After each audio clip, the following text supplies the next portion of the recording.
నా పాటికి నేను ఏదో సింపుల్గా వర్క్ నుంచి టైర్డ్ అయిపోయి వచ్చేసిన, ఆకలి అవుతుంది, ఏమనుకోలో తెలియక మామూలుగా నా స్టైల్లో సింపుల్గా నేను ఇగో ఆమ్లెట్ ప్లస్ ఈ చెన్నా కలుపుకొని పరాటా, ఈ పరాటా తీసుకున్న బయట నుంచి క్యారెట్ ప్లస్ ఈ చెన్నా కొడుకుడు కలుపుకొని నేను ఒక చిన్న మీల్ లెక్క తయారు చేసుకున్నా. మామూలుగా నేను తినే ఫుడ్ ఇంతే ఉంటుంది అనమాట, సింపుల్గా ఉంటుంది, మసాలాలు అవన్నీ ఎక్కువ నేను తినా. సో కిచెన్లో మా కాశ్మీర్ రోడ్, మన ఇండియన్ కాశ్మీర్ రోడ్ చూసి అంటుండు, బ్రదర్ ఏంది ఇట్లా తింటున్నావు, నీకు మన ఫుడ్ కావాలంటే మనం అడగచ్చు కదా. వాడేమనుకుంటున్నాను, నేను నా దగ్గర డబ్బు లేక ఇట్లా తింటున్నా వచ్చు అని చెప్పేసి వాడనుకుంటాడు, కానీ నేను హెల్త్ కోసం నేను సింపుల్గా అయిపోతానని చెప్పేసి నేను ఇట్లా అనుకొని తింటున్నా. వాడు పాపం అట్లా అనేసి, బ్రదర్ నువ్వు ఒక్క నుండు నేను ఎక్కువ నుండు అని చెప్పేసి పోయి రూమ్లోకి వెళ్ళి బాసనలు తీసుకొచ్చిన. బాసనలు చూసిరా, ఒక దాంట్లో పప్పు, ఇంకో దాంట్లో అన్నం.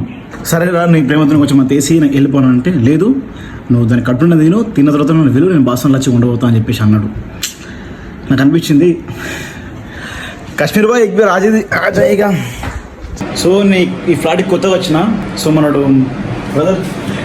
కాశ్మీర్ నుంచి, ఇండియన్ కాశ్మీర్ నుంచి, సో మనోడే తీసుకొచ్చి తినమని నాకు ఇచ్చినుండే, మస్తు ఖుషి అనిపించింది. థ్యాంక్ యూ भाई. हेलो भाई को लाइक करो, सब्सक्राइब करो ताकि अच्छे वीडियो आए, बेल आइकन दबा के रखो. भाई मेरा है, बहुत अच्छा वीडियो बनाता है, लाइक करो, सपोर्ट करो. श्योर हम लोग खुश है इधर, हम खुश है. चलो भाई, शुक्रिया, థ్యాంక్ యూ. ఏమున్నది, కాశ్మీర్ వాళ్ళు కూడా మండగా తింటారు, టేస్ట్ కొంచెం వాళ్ళకి కొంచెం ఉప్పు కారం తక్కువ ఉంటాయి కానీ చాలా టేస్టీగా ఉంటాయి వాళ్ళ ఫుడ్. కర్రీ మాత్రం పప్పు ఖతర్నాక్ నిండు. నేనైతే కొంచెం ఎమోషనల్ అయిపోయినా, ఎందుకంటే ఒంటరి జీవితం ఉన్నది, నాకు తెలియదు దేవుడు పంపిస్తారు కావచ్చు. నాకు ఒక్కొని బతుకుతా, ఒక్కొని అనుకొని తింటా, ఒక్కొని ఇట్లా బతికేస్తాను.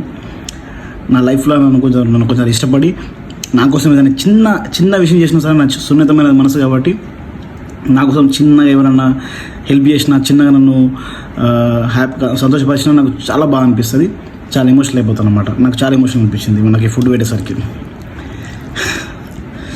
అంతే బ్రో, గల్ఫ్లో జీవితాలు అర్థమవుతుందా. Anyway, thank you.